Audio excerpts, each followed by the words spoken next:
You know what I'm done doing, Sean? What's up? I think you're on. I'm done breaking the rules, my friend. Yeah, you get burned every time. I'm going to break the rules, and I'm not going to break them anymore, and then I break them because, well, I'm an idiot. What can I say? Yeah, we all are. Well, it's life, right? You got to do dumb things so that you can so you know when you've done something smart. But I wanted to follow up yesterday with Drew. Drew asked about why the New England Revolution was a underdog in a game against the New York Football Club. So I went back and looked at my simulations, my power ranks, my goal differentials, the way I go ahead in my magic formula and spit it all out.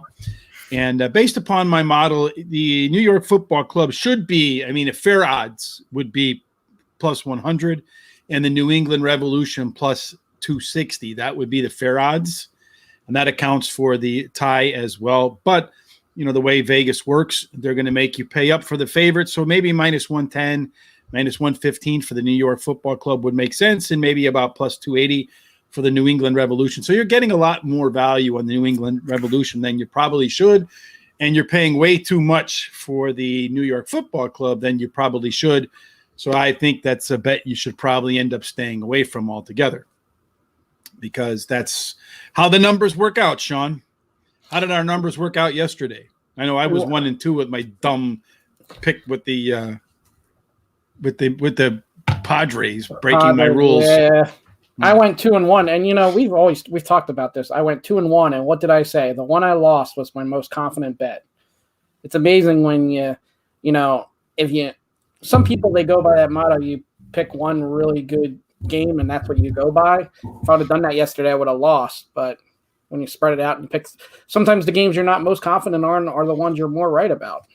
I've learned a long time ago not to put any kind of ranking on things, because I try to do that. I was in NBA a couple of years ago. I was making my simulation. The model was working fantastically well. So my brother-in-law would ask me, what's your favorite one game? I could go 9-1. And you guess which one I was going to pick for my favorite game? The one that lost. The one that lost. Every time. Every single time. So to me, I try to just basically go with all of the picks that meet my rules.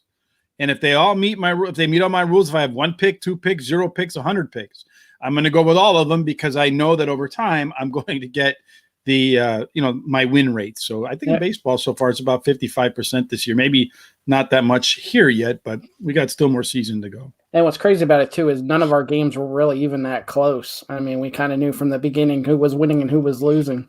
Mm-hmm. San Diego, I think, was the one, but even that, the Dodgers looked like they had control pretty much the whole game. Well, it was 1-0. They only had one hit, and it was a home run. And then that lasted to like the 6th inning, and then the Dodgers broke it open, and that was game over. Because one hit. One hit, none. I was like, oh, no, I'm going to get no hit again for like the 6th time this year out of the 8 times there have been no hitters. I've been on like the wrong side of no hitters, I think, just about every time that there has been a no hitter this year. Just kind of a statistical anomaly that I can't understand, but it's the way it goes. Before we move on to baseball, normally Wednesday is our day for golf picks. I don't know if you saw, Sean, but I put them up on the website over at Moneyline Madmen. I couldn't figure out how to put them behind a wall so people would have to register to see them. I tried, but I don't want to spend all day on something. So I just put them over there. They are live. They're free. You'll see them up in the left-hand corner. Just make sure if you're there, while you're there, just take a couple seconds to register so we can start to build this community out, because eventually I'll figure out how to put them behind the wall. And when I do, then you'll have to just be a registered member. You won't have to pay for them yet. But when they start making some big money, then we'll have to reconsider that for sure. Yeah, especially with fantasy football. Yeah, and if you've been doing the golf from the beginning, you're giving out winning picks every week. So people are making the change. Mm-hmm. This week it's a weird tournament because there's really no horse for the course that's playing. The PGA is playing the BMW for the first time ever. So when you get over there, you'll see the stats I focused on. There's only 3 players that I liked for this upcoming week in the PGA tournament. And it's just because I think from what I read about the course, they'll be good course fits because they gain shots off the tee, which I think is a good course fit. They hit high greens and regulations, which I think is a good course fit. I don't know that putting is going to be that big of a deal because the greens are small. And if you're on the greens, you're probably going to have makeable putts more often than not. So shots gained off the tee, greens in regulation. And let's see if that indeed how it plays out. And then players that I think can get in the top 10, 1, and 2 in the top 20, because there's only 70 guys in the tournament, no cut line. And those were 3 guys that had a chance to get where I feel they can get on the leaderboard and still pay a plus line. So one I like a lot. All right, Sean, so you're ready to get to – I get the only other thing there is today is baseball, right? Yep. So let's get talking about the MLB. Let me open up the MLB stuff over here. We got the Cubs playing right now against the Colorado Rockies, proving the Colorado Rockies can't win on the road, right? Yeah, even against a bad Cubs team. Even against a AAA Cubs team, that's for sure. It's actually kind of funny to me whatsoever. But they're going to play again, and you're going to get Jermaine Marquez versus Steele, lefty.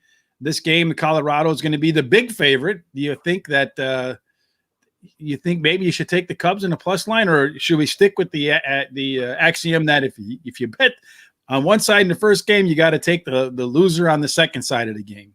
Well, you might be able to do that with Colorado here, but Colorado on the road, I don't want to trust it. And I don't want to take the Cubs to sweep a doubleheader. You know, they've won how many games in the last 2-3 weeks? You don't expect them to win 2 games in one day. And half of them against probably half of them against Colorado, right? Yeah, exactly.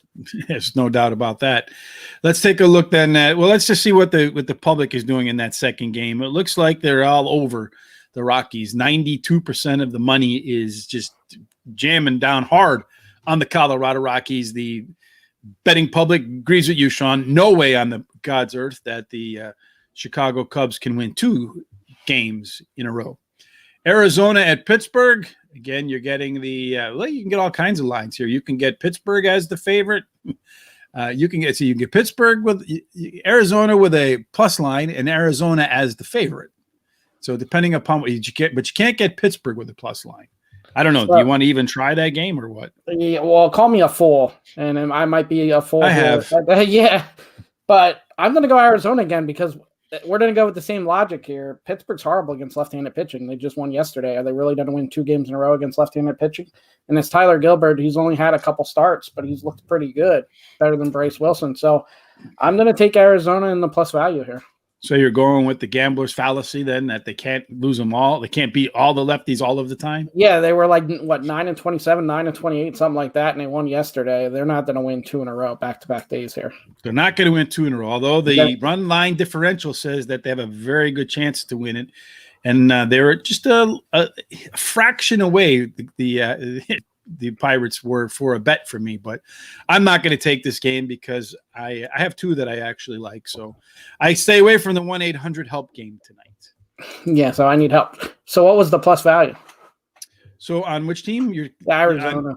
On Arizona. I think you can get on Arizona, you can get plus 100. Okay, because I had minus even money. Minus 110 on DraftKings, but I'll take plus 100 wherever you're getting that at.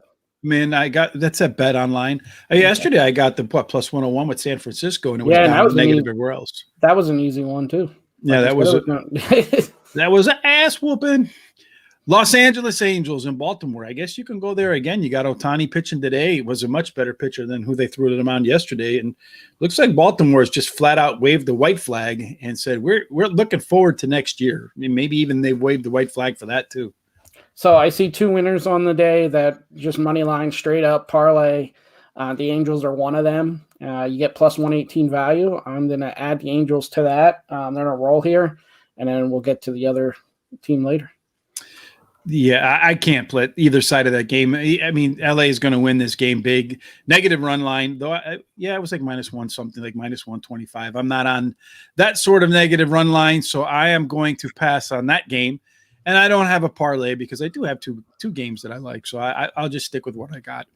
Tampa Bay, Yarbrough, a lefty, versus the Philadelphia Phillies. Phillies haven't been all that. Yeah, they're not bad against lefties. They're not a winning record against lefties.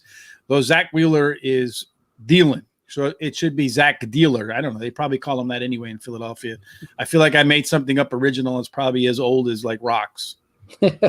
Yeah, and Wheeler should be able to do good in this game, and you would think the Phillies, but I'm not paying minus 140, minus 150 when the Phillies have struggled offensively. Mm-hmm. Like I said, they're not the greatest against lefties. They're not horrible, but they're not great. So you can't play them because of it. You can't play against them. But Tampa Bay's the better team too. So well, they do have the power ranking advantage. They do have the run line differential. So they are the better team, but you're getting a far superior pitcher tonight in Wheeler than you are over Yarbrough. I looked the two up because I thought maybe I might be inclined to take a little bit of a flyer on a plus line with the better team, Tampa Bay. But that pitching difference is just too much for me to handle. And if you look at the bets, about 2/3 of the tickets are on the Toronto squad. I mean, the Tampa Bay squad. And but 2/3 of the money are on the Philadelphia Phillies. So I think Philadelphia probably wins a low-scoring game here. I mean, I don't think they can win a high-scoring game. If Wheeler gets hit, they're probably losers. So for all those Phillies backers, you're rooting for a low-scoring game tonight. Yeah, and that's one thing you almost look at. Do you look at Tampa Bay's run total and go that way? You know what I mean? You could almost bet that way, and if you lose the game, you're still good. So that's when you start looking into other bets, because do you trust the Phillies winning a 2-1, 3-1 type game? Yeah, I just stay away from all that stuff altogether because I don't really know. I just work with what I like to do. I want to take the team straight up. That's it. It works for me. No sense in trying to get fancy. Washington and Miami, you took Washington last night, and Washington came through for you, right? Are you going to make it 2 days in a row? I am. Josiah Gray's been pitching well since he came over for LA. He did all right in his debut with the Dodgers, too. And then Marlins have this Edward Cabrera. Don't really know much about him, but I will say Miami's offense has really struggled. And Washington, like I said, they kind of settled in. They are who they are now. They've kind of settled in. It's kind of like a football team when they're out of the playoffs and stuff. They get the young players in, and they start playing a little bit better than they were. Mm-hmm. Well, Washington is the better team of late. That's for sure. But overall, throughout the course of the year, Miami has been more productive at home than Washington has been on the road. Maybe, the new lineup out there, those youngsters playing for Miami is accounting for the recency difference. But I can't play that game because I see it as a 50-50 game that probably leans Washington's way. And I'm going to get like negative 107 is about the best I can get for Washington. I don't like taking 50-50 games, as I said, 10,000 times when I'm getting a negative line. So I will pass on that, and we'll move on to San Francisco and the New York Mets. Can a San Francisco squad make it 2 games in a row in New York? They're the favorites tonight. Well, no, actually, you're getting a plus line with them. I was looking at the Miami squad there. You can get plus 109, plus 112 for San Francisco tonight against a New York Mets team. And again, San Francisco is one of the best teams in the league, beating up on teams under 500. The Mets are under 500. Do you take that plus line, Sean? If you're going to play the game, you do. And this is one, it was right off of my list to make official. So this is probably the one you run to the window, because Tampa Bay was that team yesterday for me, and they won. So run to the window and play San Fran now. You're going to run to the window and play San Fran now? No, I'm not, but somebody else should, because I didn't put them on my actual plays.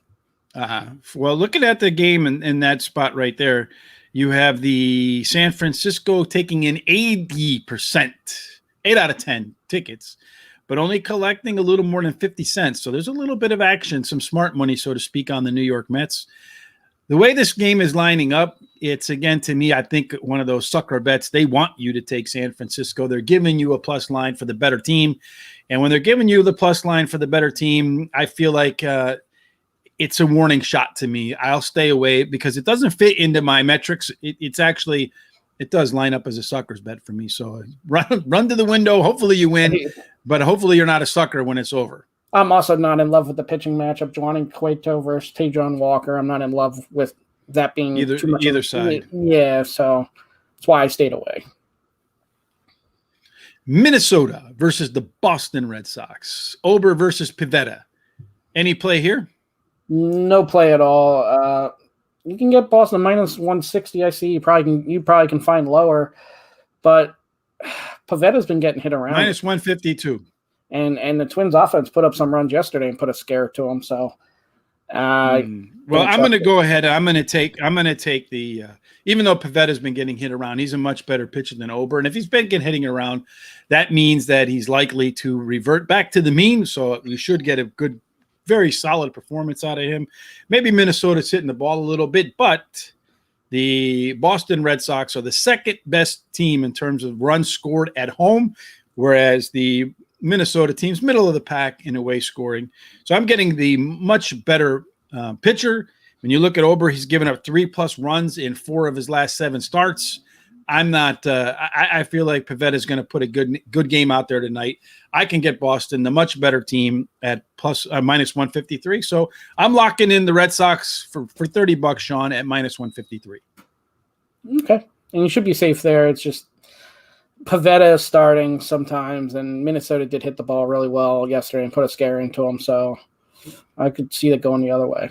80% of the 80% of the cash and tickets are following the Boston Red Sox team. So hopefully I'm on the right side of that one with the rest of the masses. Texas and Cleveland, the stay away game. But Plesac is a good pitcher, but can you really pay minus 190 for Cleveland? Or I think they're actually a negative run line too, which is another reason I can't do it. Well, actually you can get them for plus. Yeah, they're negative 103, negative 105. You can't get a plus line. Okay, so on DraftKings, I actually see plus 110, which is odd because it's minus 200 for the money line, but plus 110 for giving up a run and a half. But this is the other game I'm going to do with the Angels. I'm going to parlay the Angels and the Indians for winning tonight and get a plus 118 value. Plesac's been good. Cleveland's offense, like I said, they've been improved the last few weeks. And Jake Latz is making, I believe, his major league debut. If not, he's pitched a little bit, but I like Cleveland here to roll. Yeah, that scares me a little bit. Sometimes those major league debut guys do a lot better because no one's seen them before. Cincinnati and Milwaukee. Well, as far as that game, so let's just back up a little bit to your Cleveland game there. They're taking about 80% of the tickets and cash. So they're on the high end of both sides, just kind of like the Boston squad. So Cleveland, Texas, Cincinnati, and Milwaukee. Cincinnati did not have the magic touch yesterday. I think Milwaukee came and got them. Right? Brandon Woodruff tonight against Luis Castillo, your favorite guy. Is this an underplay for you, Sean? No, I don't want to do that with Milwaukee at home, batting at home, and the Reds offense. And Castillo hasn't been that shutdown the last few times as he was there in the middle stretch. So the number actually scares me at 7.5. You might be able to get an over here. But I'm not going to do either way here. All right. Yeah, me either. I don't like this spot either. When you look at the game, definitely Milwaukee is the better squad. You're getting the better value in terms of run line and money line. I think that I would take the Milwaukee if I were going to play this side of the game. And they're right in there too. So I mean, it's definitely one to consider. That's one I'm borderline doing tonight. So it might have been a third play. But I have another one I like better, and that's the last game of the night, the Los Angeles Dodgers and the San Diego Padres. I did an idiot thing and came off of the San Diego squad, onto the San Diego squad tonight and away from my computer model that said take the Dodgers. My quantitative stuff kind of agreed with that. Tonight, I am taking the Dodgers. I think you're going to see a really good pitching matchup tonight, but Walker Buehler is considerably higher on advanced metrics. It's not even close to Blake Snell this year. And the Dodgers are 10 games above 500 against lefties. So I'm going to take the Dodgers minus 140 for another 30, Sean, to wrap up my day. Yeah, and I'm on the same side with you, and I'm making it official as well. I saw this come out, Walker Buehler. I was hoping the line didn't move too much from this morning, and it hasn't moved too much. I think this is a really good price for a Dodgers team that's playing a lot better than the Padres are right now. And you got, like you said, the way better pitcher. Walker Buehler's not going to give up many runs here. No, he's got a lifetime ERA against the Padres of like 176. Against them in Petco Park, though, it's a little bit higher. It's like 2 and change. So it maybe gives up another extra half run or something along those lines. But yeah, no, I like the Dodgers a lot here. All right. Well, that wraps up our picks for today, Sean. Any last thing that you'd like to talk about before we roll? No, not really. I mean, if you want to talk about, like I told you, I had a couple good days on playing blackjack on DraftKings and FanDuel. If anybody wants to talk about blackjack, we can talk about blackjack on the website or whatever. Yeah, make sure you reach out to Sean over at Moneyline Madmen. Again, The golf rankings are out there for this week's BMW Open. I got 3 plays that I think are all very positive plus lines. So go over to Moneyline Madman, check that out. While you're there, register.